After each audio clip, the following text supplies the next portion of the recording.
Hello! A big hi అందరికీ. Welcome to Bharadwaj diaries. ఇంకా మన ఛానల్‌ని గనుక ఎవరైనా సబ్స్క్రైబ్ చేయకపోతే చేయండి, చేయించండి. మన ఫ్యామిలీని ఇంకా గ్రో చేయండి. మీ సపోర్ట్ ఎప్పుడు ఇలానే ఉండాలి. హాయ్ అండి అందరికీ. అందరూ ఎలా ఉన్నారు? బాగున్నారని అనుకుంటున్నాను. ఈ సంక్రాంతికి ఆంధ్రాకి ఎవరైనా వెళ్తుంటే వాళ్ళందరికీ మెయిన్‌లీ మ్యాండేటరీ 5 గైడ్‌లైన్స్ అయితే తీసుకొచ్చానండి. ఈ 5 గైడ్‌లైన్స్ గనుక మీరు ఇన్‌స్ట్రక్షన్స్ గనుక ఫాలో అయితే మీ జర్నీ సేఫ్ అండ్ స్మూత్‌గా వెళ్ళిపోతుంది. దయచేసి ఈ వీడియోని ఎండ్ వరకు చూడండి. మీ ఫ్రెండ్స్‌కి, ఫ్యామిలీకి షేర్ చేయండి. చాలా యూజ్‌ఫుల్ ఇన్ఫర్మేషన్ ఉంటుంది. పాయింట్ నంబర్ 1, జర్నీకి ఒక 2 డేస్ ముందే ఫుల్ ట్యాంక్ చేయించుకొని పెట్టుకోండి. పెట్రోల్ ఆర్ డీజిల్ గాని. కార్‌ని ఫుల్ వాష్ చేయించండి. చిన్న చిన్న రిపేర్స్ ఏమన్నా ఉంటే మటుకు ఫుల్‌గా చూసేసుకొని 1, 2 టైమ్స్ చెక్ చేసుకోండి. చాలా మ్యాండేటరీ. ఎందుకంటే మనం లాంగ్ డిస్టెన్స్ జర్నీ చేస్తున్నాం కదా! అండ్ కార్ మాత్రం ఫ్యూయల్ ట్యాంక్ ఫుల్ చేయించుకోండి. ఎందుకంటే మీకు ఆన్ ద వే ఎక్కడైనా కార్ చేయించుకోవాలి, అది పెట్రోల్ చేయించుకోవాలి, పెట్రోల్ కొట్టించుకోవాలి, డీజిల్ కొట్టించుకోవాలి అనుకుంటే పెట్రోల్ బంక్స్ అన్నీ ఫుల్ ఉంటాయండి. ఫుల్ ఆన్ ట్రాఫిక్ జామ్ ఉంటది.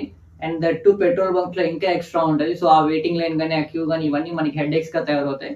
సో, బీ ప్లాన్డ్ కాబట్టి మీరు ముందుగానే ప్లాన్ చేసుకొని ట్యాంక్ ఫుల్ చేసుకొని పెట్టుకోండి. Point number 2, most important thing అండి. ఎవరైతే చిన్న పిల్లల్ని కిడ్స్‌తో ట్రావెల్ చేస్తున్నారో వాళ్ళకి సంబంధించిన ఫుడ్ కానీ, మెడిసిన్స్ కానీ, ఎక్స్‌ట్రా క్లోత్స్ కానీ, డైపర్స్ కానీ ఇవన్నీ ఒకటి ఎక్స్‌ట్రా పెట్టుకోండి. ఎందుకైనా మంచిది. కిడ్స్‌తో గనుక మనం జర్నీ చేసేటప్పుడు ఇలాంటి డిస్టర్బెన్సెస్ వస్తే జర్నీ కూడా చాలా సఫర్ అవ్వాల్సొస్తుంది. డిస్టర్బ్ అవ్వాల్సొస్తుంది. So, please be prepared. 1కి 2 టైమ్స్ చెక్ చేసుకొని స్టార్ట్ అవ్వండి. Point number 3, food and water bottles carry చేయండి. మినిమమ్ 4-5 వాటర్ బాటిల్స్ అయితే పెట్టుకోండి. అండ్ దట్ టూ ఒక ఎంప్టీ బాటిల్ అయితే ఖచ్చితంగా పెట్టుకోండి. ఎందుకంటే మనకి ఆన్ ద వేలో మనం ఏది చేయాలన్నా కొంచెం ఎక్స్‌పెన్సివ్‌గా ఉండొచ్చు. సో, ఒక ఎంప్టీ బాటిల్ క్యారీ చేస్తే మనకి చాలా మంచిదండి. హైదరాబాద్ టు విజయవాడ మామూలుగా అయితే మనకి నార్మల్ డేస్‌లో 6 అవర్స్ జర్నీ ఉంటదండి. కానీ ఈ సంక్రాంతి ఫెస్టివల్ వైబ్స్ వల్ల ఈజీగా ఒక 10-12 అవర్స్ జర్నీ అయితే పడుతుంది. అదే మన వైజాగ్ వచ్చేసరికి 12 అవర్స్ జర్నీ ఉంటదండి. కానీ ఈ సంక్రాంతి ట్రాఫిక్ వల్ల ఈజీగా 18-20 అవర్స్ పట్టే ఛాన్స్ ఉంది. సో, బీ ప్లాన్డ్ అనమాట. అండ్ గవర్నమెంట్ కూడా టోల్స్ ఎగ్జామ్షన్స్ ఇస్తా అని చెప్పని అంటున్నారు ఈ ఫెస్టివల్‌కి. చూద్దాం అదేమవుతుందో. Point number 4, please don't take short cuts. Short cuts అనేవి తీసుకోవద్దండి. ఎందుకంటే అందరూ మనలానే ఆలోచిస్తారు. ట్రాఫిక్ ఎస్కేప్ అవుదాము, అవర్స్ తగ్గుతాయి ఇలా అనుకుంటారు. అక్కడికెళ్ళంగానే అందరం పులిహోర అయిపోతాము. లాస్ట్ టైమ్ కూడా ఇదే రిపీట్ అయింది. సో, షార్ట్ కట్స్ అనేవి తీసుకోవద్దు.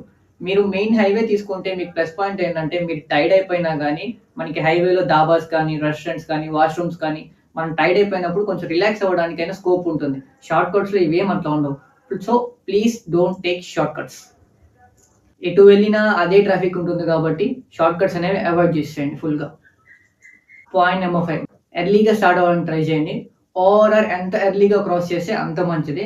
ఎర్లీగా క్రాస్ అవ్వమంటున్నారు కాబట్టి మనకి వింటర్ సీజన్ ఫాగ్ ఉంటది. సో, చూసుకొని జాగ్రత్తగా దానికి తగ్గట్టు డ్రైవ్ చేస్తూ, ప్లాన్ చేస్తూ ఎంత ఎర్లీగా మనం క్రాస్ చేస్తే అంత ట్రాఫిక్ మనం స్కిప్ చేయొచ్చు.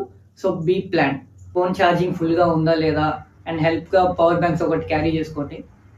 గూగుల్ మ్యాప్స్ అయితే బ్లైండ్‌గా ఫాలో అవ్వకండి. కాస్త ట్రాఫిక్ అలర్ట్స్ కూడా చూసుకుంటూ వెళ్ళండి. నైట్ డ్రైవ్ అయితే కంప్లీట్‌గా అవాయిడ్ చేయండి. ట్రాఫిక్‌లో మనకి చాలా ఇబ్బంది పడాల్సొస్తుంది. ఎవరైతే కిడ్స్‌తో ట్రావెల్ చేస్తున్నారో వాళ్ళైతే మెన్షన్‌లీ మనం నైట్ డ్రైవ్స్ అనేవి ఫుల్‌గా అవాయిడ్ చేసేయండి. మనం ట్రాఫిక్‌లో ఉన్నప్పుడు మనకి చాలా పేషెన్స్ లూజ్ అయిపోతూ ఉంటాం. కోపంతో వస్తుంది. యాంగర్‌తో అయితే అస్సలు డ్రైవ్ చేయొద్దండి. మనకి పేషెన్స్ అనేది చాలా important. So, please be patient and drive. ఈ చిన్న చిన్న జాగ్రత్తలు గనుక మనం పాటించామంటే ఫాలో అయ్యామంటే మన సేఫ్‌గా సంక్రాంతి జర్నీ హ్యాపీగా అయిపోతుందండి. ఈ వీడియోని మీ ఫ్యామిలీకి, ఫ్రెండ్స్‌కి, మన క్లోజెస్ట్ వన్స్‌కి షేర్ చేయండి. చాలా యూజ్‌ఫుల్ అవుతుంది. మీరు మీ సంక్రాంతిని ఎలా ప్లాన్ చేయాలో నాకు కామెంట్స్‌లో చెప్పండి. నేనైతే ఏదో ప్లాన్ చేద్దాం అనుకుంటున్నాను. ఇంకా ఏం చేయలేదు. చూడాలి. మీరెలా చేశారో నాకు తప్పకుండా కామెంట్స్‌లో చెప్పండి. Thank you for watching. Happy Sankranti to all.